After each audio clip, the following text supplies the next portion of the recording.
Alright, so this is a video on how to replace the K&N air filter, clean it out, and put it back in. I'm also going to talk about cleaning out the airbox.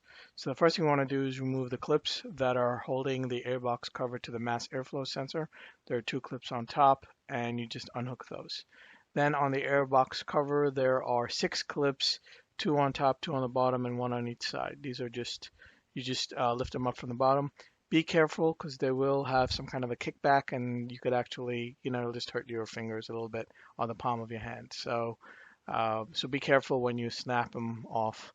And then you just gently lift it open and separate it from the mass airflow sensor just by pulling it. And then you can take that out, and then the air filter, the K&N air filter, just comes straight up from it. Notice the top part is where the edges, and the bottom part is pretty much where it's dirty. Pretty much take off the big chunks that are in here. I had some kind of a rubber piece in there, and the airbox lifts just straight up. It's held in by 4 prongs, if you will, into a rubber grommet. And then there's a plastic hose connector that connects it to the front of the vehicle. That's where the air comes in. There's also a connector on the left-hand side that goes into the left fender. Into the passenger fender. So you want to make sure that you, when you lift it, that you put that back in. Again, you would have to move everything at the same time. So kind of unhook this and lift it at the same time to make sure it comes up. And again, these are there's actually 3 grommets, not 4, that are underneath here. I just cleaned in, I'll put it back, and just to show where that plastic is.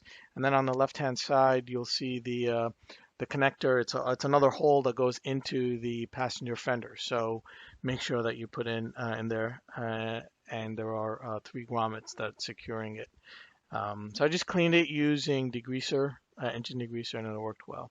Here I'm just shaking any excess dirt out of there, and this is the K&N recharging kit, and it comes with a cleaner and oil. First we'll use the cleaner. My cleaner bottle didn't work after a while, so I actually put it into another spray bottle. But I'm cleaning off the bottom side, and here I am spraying it on both sides, the bottom side and the top side.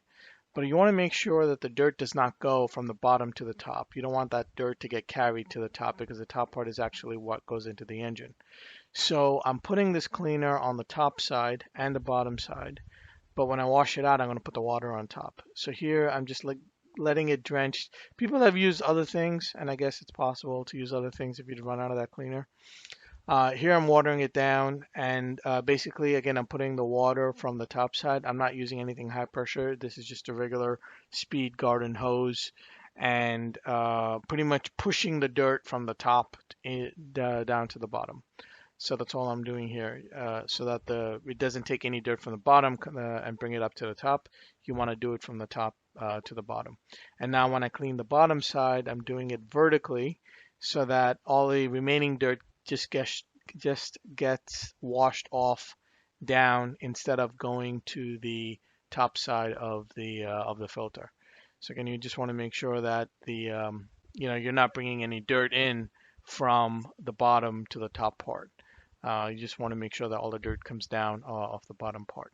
So again, wash it thoroughly and dry it thoroughly as well. So the next step here is to dry it like crazy. I just shook it to get the water off, and then I let it sit out for like 4 hours in the sun to completely dry off. As you can see, the top part is clean and the bottom part has a little bit of dirt on it. So just make sure it's completely dry before we add now the oil. Now you want to spray the oil onto these ridges. Again, I'm only spraying on the bottom side. Some people have sprayed on the top and bottom, but I'm only spraying it on the bottom side so that it gets soaked in on the bottom side. I don't want this oil to go into the engine when the air gets sucked up, so I'm not spraying it on the top side. So I'm only spraying it onto the top side. On the bottom side. And after it soaks, when you turn around, you will see this red on the top side, as it's soaked. Again, I'm going to let it soak for like about 20 minutes before I'll put it in. And here again, I'm showing the clean air filter box. that I put in. And I want to point out again the left-hand side of the air filter box, which connects to the right fender. You want to make sure that it fits into that hole on the left side of the air box. And I want to make sure it goes inside the grommet, and you want to make sure that the air hose is connected, the front air hose. Again, here are the 6 clips that I put on top of it after I put the air filter in. And again, watch your fingers when you put these together. And the other part, the important part, is to make sure that it connects to the mass airflow sensor, again with these 2 clips. You want to get it in there and connect the top and bottom. Thank you very much for watching this quick video.